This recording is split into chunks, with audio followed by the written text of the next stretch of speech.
2170 2175 2190। जी समान एग्रीकल्चर च वेलकम करते हैं माशाल्लाह। काड़ा गल्ला मंडी अंदर मौजूद है, तुसीं देखदे पे हो किस तरह रौनक लगी हुई है।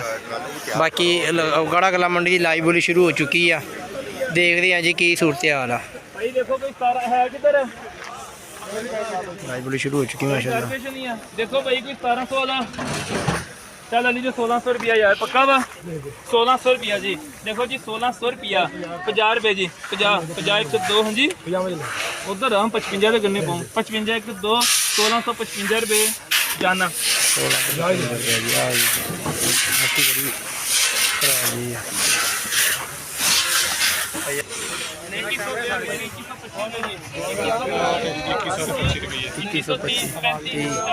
2140 60 2170 2175 2190 2195 2195 2200 2215 रुपए की माशाल्लाह। सामली ढेरी जी वो फरोख्त हुई है 2215 रुपए की माशाल्लाह। काड़ा गल्ला मंडी के अंदर बड़ी रौनक लगी हुई है माशाल्लाह। बड़ा रेट चढ़ के लगता पाया वा 2215 रुपया।